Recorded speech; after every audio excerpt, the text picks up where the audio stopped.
will now have the Republic Day message by the Honorable Governor of Karnataka, ಗಣರಾಜ್ಯೋತ್ಸವದ ಸಂದೇಶ ಗೌರವಾನ್ವಿತ ರಾಜ್ಯಪಾಲ.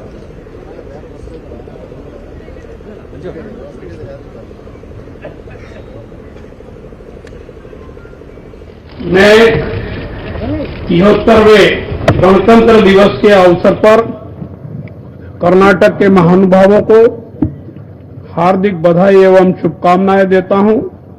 ये गणतंत्र दिवस उत्सव अमिट मानवीय भावना को समर्पित है, जो प्रतिकूल परिस्थिति में भी विजय का प्रतीक है। हमने 2021-22 में भी बहुत कुशलता से कोविड-19 के खिलाफ लड़ाई लड़ी है, जबकि दुनिया इससे संभलने के लिए संघर्ष कर रही है। हम 2022 में नए जोश और आशा के साथ आगे बढ़ रहे हैं।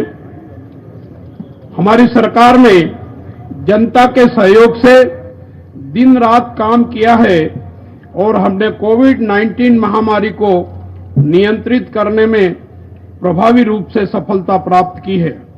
हमने इस आपदा का उपयोग अपनी ताकत बढ़ाने, अतिरिक्त स्वास्थ्य बुनियादी ढांचा तैयार करने, ऑक्सीजन सिलेंडर और वेंटिलेटर का उत्पादन बढ़ाने के अवसर के रूप में किया है।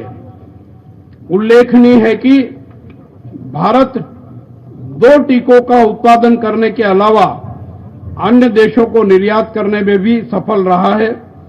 हम केंद्र सरकार के साथ मिलकर टीके को उत्तरोत्तर सभी तक पहुंचाने का काम कर रहे हैं। मैं और मेरी सरकार हमारे डॉक्टरों, नर्सों, पुलिस तथा सभी स्वास्थ्य और अग्रिम पंक्ति के कार्यकर्ताओं के प्रति आभार व्यक्त करते हैं, जिन्होंने महामारी के दौरान बिना किसी रुकावट के लगातार काम किया है। मैं सरकार को कोविड के प्रसार को रोकने के लिए नया सॉफ्टवेयर विकसित करने और कोविड वार रूम के माध्यम से इसका उपयोग करने के लिए बधाई देता हूं। भारत सरकार ने प्रौद्योगिकी में उत्कृष्ट उपलब्धि के लिए राष्ट्रीय पुरस्कार भी प्राप्त किया है। विभिन्न क्षेत्रों जैसे कोविड वार रूम का प्रबंधन, टेलीमेडिसिन, संक्रमितों की पहचान करना और क्वारंटाइन ऑब्जर्वेशन को उन्नत तकनीक के साथ कुशलतापूर्वक प्रतिबंधित किया गया है और इसके परिणाम स्वरूप दुनिया के अन्य हिस्सों की तुलना में कर्नाटक में मृत्यु दर बहुत कम रही है।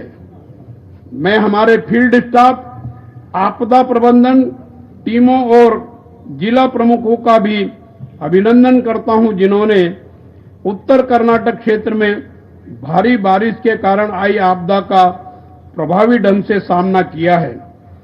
आजादी का अमृत महोत्सव भारत सरकार की एक पहल है, जो प्रगतिशील भारत के 75 साल और इसके लोगों के गौरवशाली इतिहास, संस्कृति और सफलताओं को जानने और मानने के लिए है। आजादी का अमृत महोत्सव की आधिकारिक यात्रा 12 मार्च 2021 से शुरू हुई है और 15 अगस्त 2023 को समाप्त होगी।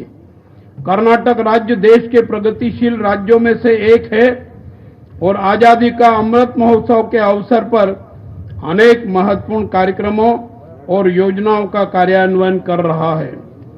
राज्य में अमृत ग्राम पंचायत, अमृत किसान योजना, अमृत ग्रामीण आवास योजना, अमृत निर्मला, अमृत स्कूल बुनियादी ढांचा कार्यक्रम, अमृत आंगनवाड़ी केंद्र, अमृत नगरोत्थान आदि सहित 14 अमृत महोत्सव कार्यक्रमों की भी घोषणा की है और 15 अगस्त 2023 तक लक्षित परिणाम प्राप्त करने के लिए प्रभावी दिशा निर्देश तैयार किए गए हैं।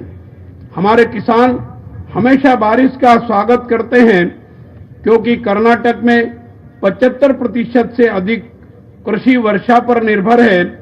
इसलिए हमारी सरकार ने कृषि क्षेत्र में बदलाव के लिए वाटरशेड विकास पर ध्यान केंद्रित किया है। वर्ष 21-22 में सरकार द्वारा वाटरशेड विकास के लिए 1472 करोड़ रुपए की मंजूरी दी है। ग्रामीण स्तर के स्थानीय युवाओं के माध्यम से मोबाइल और प्रौद्योगिकी आधारित फसल सर्वेक्षण पहले ही लागू किया जा चुका है। 21-22 के दौरान 12,76,868 किसानों ने इसके तहत पंजीकृत कराया है और 256.95 लाख एकड़ क्षेत्र फसल सर्वेक्षण के अंतर्गत कवर किया गया है। ग्रामीण क्षेत्रों में उनके बच्चों की शिक्षा को प्रोत्साहित करने के लिए 16,176 छात्रों के बैंक खातों में 4.41 करोड़ की राशि ट्रांसफर की गई है।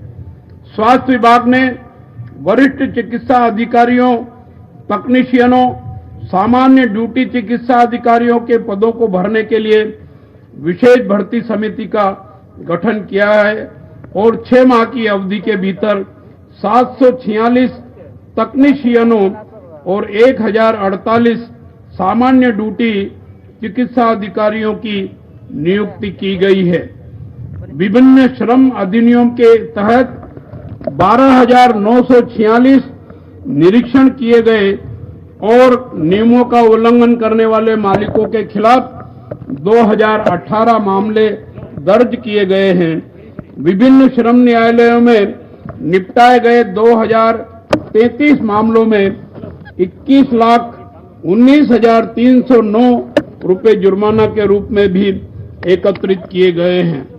सरकार ने प्रवासी मजदूरों और अन्य कामगारों के हितों को ध्यान में रखते हुए उचित निर्णय लिए हैं। कर्नाटक भवन और अन्य निर्माण श्रम कल्याण मंडल द्वारा 26.73 लाख मजदूरों का पंजीकरण कराया गया है। 15 विभिन्न योजनाओं के अंतर्गत 10,10,485 हितग्राहियों को 1136.05 करोड़ रुपए की अनुदान राशि का भुगतान किया गया है और सीमा